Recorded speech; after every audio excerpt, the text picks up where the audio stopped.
एक लड़का अपने घर से अचानक से लापता हो जाता है, गायब हो जाता है, तो उसके माँ और बाप और भाई ये तीनों परेशान हो जाते हैं।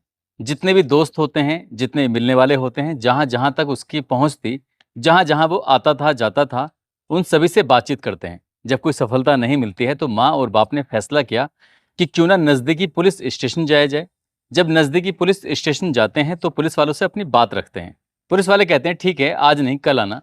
और कल नहीं परसों, इस तरह से लगातार 2-4 दिन जब बीत जाते हैं, तो पुलिस वाले कहते हैं कि तुम्हारा जो बेटा है, वो कौन-सा दूध का धुला है। दरअसल वो अवैध रूप से शराब की बिक्री कराता है और इसीलिए किसी न किसी जेल में सड़ रहा होगा।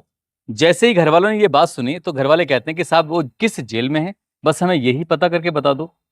पुलिस वालों ने कहा कि तुम अपने घर जाओ, वो वापस आ जाएगा। वो व्यक्ति यानी कि माँ और बाप दोनों अपने घर चले जाते हैं और इंतज़ार कर रहे थे कि बेटा उनका वापस आ जाएगा। जब भी कोई घर पर पूछने के लिए आया करता था, तो वो हमेशा कहा करते थे कि वो किसी न किसी जेल में होगा। माँ-बाप ने पूरी तरह से तसल्ली कर ली कि वो जेल में होगा, लेकिन वो ये नहीं जानते थे कि उनके बेटे की हत्या हो चुकी है। हत्या होने के बाद उसके जो शव था, उसकी जो लाश थी, वो दफ़न कर दी गई है और लगभग 5 साल बीत जाते हैं और 5 साल के बाद कुछ ऐसा होता है कि जिसने किसी की कल्पना नहीं की थी कि आखिरकार ऐसा भी हो सकता है।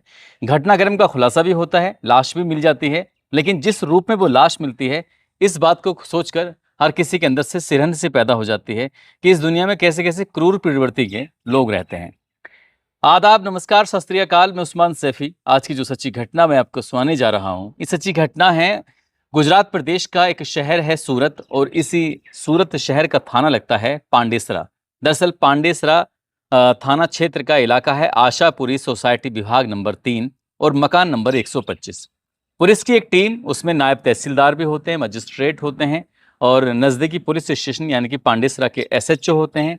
उस इलाके के एसीपी होते हैं, साथ ही फॉरेंसिक टीम, डॉग स्क्वाड और सर्विलांस टीम। अब ये टीम आती है इसी आशापुरी सोसाइटी विभाग के खंड नंबर 3 में।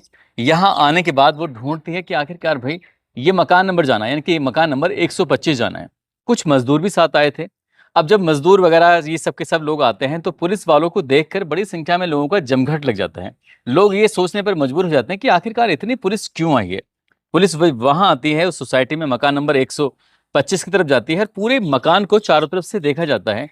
देखने के बाद अब यहाँ से जो मज़दूर होते हैं, मज़दूरों से कहा जाता है कि तुम इस दीवार की खुदाई करना शुरू कर दो।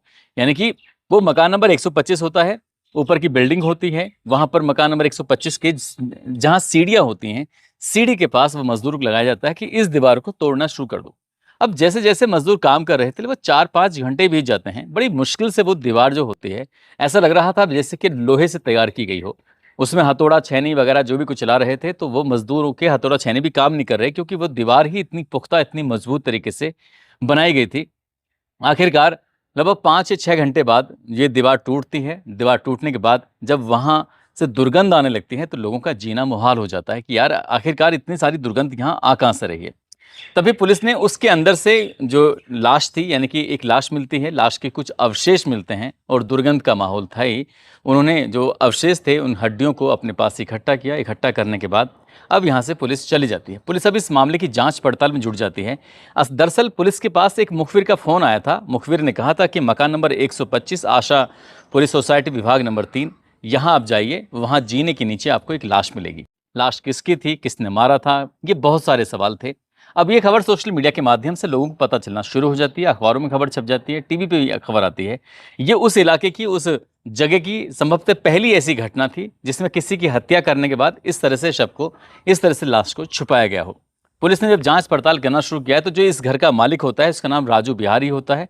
अब पुलिस उस राजू बिहारी की तलाश में जुट जाती है। दरअसल कड़ी मशक्कत के बाद आखिरकार राजू बिहारी पुलिस के हाथ लग जाता है। दरअसल राजू बिहारी के ऊपर लगभग 30 मुकदमे होते हैं। वो आए दिन जेल जाता रहता था और साल 2019 में उसको पेरोल मिली थी और पेरोल मिलने के बाद वो बाहर निकल आता है और जब उसकी पेरोल का समय वक्त ख़त्म हो जाता है, तो कोर्ट से आदेश होते हैं कि इस राजू बिहारी को, राजू बिहारी उर्फ राजीव सिंह को जितनी जल्दी हो सके तलाश करके लाइए और गिरफ्तार करके इन्हें जेल भेज दीजिए। अब पुलिस उसको हर जगह तलाश कर रही थी। पुलिस की एक टीम बनाई गई थी। पुलिस जगह-जगह, जहाँ-जहाँ तक भी उसके ठिकाने थे, ऐसा बताया जाता है कि उसका ठिकाना बिहार में भी था।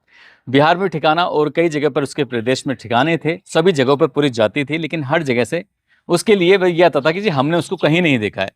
अब जब वक्त बीत जाता है तो 5 नवंबर 2020 का ये वाकया है। आखिरकार पुलिस के पास एक फ़ोन पहुंचता है कि आपको उस घर में जाना चाहिए। घर में जाने के बाद वहाँ पर आपको एक व्यक्ति मिलेगा।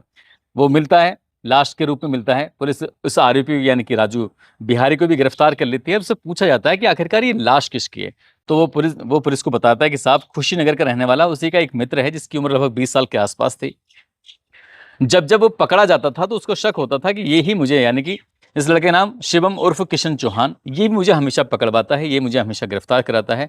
अब तक लगभग 30 से ज़्यादा मुकदमे हो चुके हैं। वो परेशान हो चुका था, इसलिए उसने सोचा कि क्यों ना इसका काम तमाम कर दिया जाए। इसलिए उसने फरवरी 2016 में अपने घर पर एक पार्टी रखी। उस पार्टी में अपने दोस्तों को बुलवाया, जिसमें क्या अजय उर्फ अंचल, शैलेंद्र उर्फ गुड्डू, मिंटू मामा, भगवान मालिया, ये 4-5 उसके दोस्त होते हैं। खुद राजू बिहारी भी होता है। अपने घर पे पार्टी की जाती है। साथ ही शिवम उर्फ किशन चौहान, जिसकी उम्र लगभग 20 साल के आसपास होती है, घर आता है। शराब की पार्टी होती है, उसके बाद खाना पीना होता है। जब खाना पीने के बाद इसी बीच में मौका पाते ही उसके गर्दन दबाकर उसकी हत्या कर दी जाती है। यानी कि गला दबा दिया जाता है, उसकी सांसें रोक दी जाती हैं। जो मर जाता है वो सोचते हैं कि इसकी लाश का आखिरकार करें तो करें क्या? यहाँ से अगर सोसाइटी से बाहर लेके जाएंगे तो ज़रूर ये घटनाक्रम का खुलासा हो जाएगा, बात पकड़ी जाएगी, और पकड़ी जाएगी तो हम सबको जेल हो सकती है। इसलिए उन्होंने अपने ही घर के जीने के नीचे, अक्सर लोगों के घरों के जो जीना भी बोलते हैं, सीढ़ियाँ भी बोलते हैं, जो पक्की सीढ़ियाँ होती हैं उसके नीचे एक जगह खाली होती है। अक्सर कुछ ना कुछ लोग सामान रख देते हैं। उस खाली जगह पर उसने उस लाश को रखा। उसके बाद फिर सीमेंट का इंतज़ाम किया, ईंटों का इंतज़ाम किया। ये सब इंतज़ाम करने के बाद उसको इतनी मजबूत तरह से, पुख्ता तरीके से उसको चिन दिया कि उसे लगता था कि शायद कभी भी ये लाश बाहर निकल के आ नहीं पाएगी। लेकिन जैसे ही वो पैरोल से बाहर जेल से छूट कर आता है, तो बजाय वो जेल में जाने के वो उधर छुप रहा था और पुलिस उसको तलाश कर रही थी। तभी इसके दोस्तों में से किसी ने पुलिस को मुखबिरी कर दी, और मुखबिरी करने के बाद उस घटनाक्रम का खुलासा कर दिया। और पुलिस लाश को भी बरामद कर लेती है और हत्यारों को भी पकड़ लेती है, गिरफ्तार कर लेती है। और घटनाक्रम का खुलासा करने के बाद जब इन्हें जेल भेजा जाता है, तो न केवल डॉक्टर बल्कि पुलिस वाले भी कह रहे थे कि हमने अपने जीवन काल में ऐसी घटना नहीं देखी, किस तरह से उन्होंने हत्याकांड को अंजाम दिया। और लड़के जो कि मर चुका था, उसके माता पिता, उसके भाई, ये हमेशा सोचते रहे कि उनका भाई अवैध रूप से शराब की बिक्री करता है, शराब बेचता है। शायद इसीलिए वो छुपा हुआ है, या पुलिस ने उसे गिरफ्तार करके जेल भेज दिया है। जिसको समझ रहे थे कि वो जेल में है, दरअसल उसकी लाश गल चुकी थी, सड़ चुकी थी, बिल्कुल खत्म हो चुकी थी, कंकाल बचा था। जो बाकी अवशेष बचे थे, उसके बाद उसका पोस्टमार्टम होता है। पोस्टमार्टम के बाद पता चलता है कि उसके साथ इस घटना को अंजाम दिया गया है। दोस्तों, इस पूरे घटनाक्रम को सुनाने का उद्देश्य किसी को परेशान करना नहीं है, किसी का दिल दुखाना नहीं है, बल्कि आपको जागरूक करना है, आपको सचेत करना है।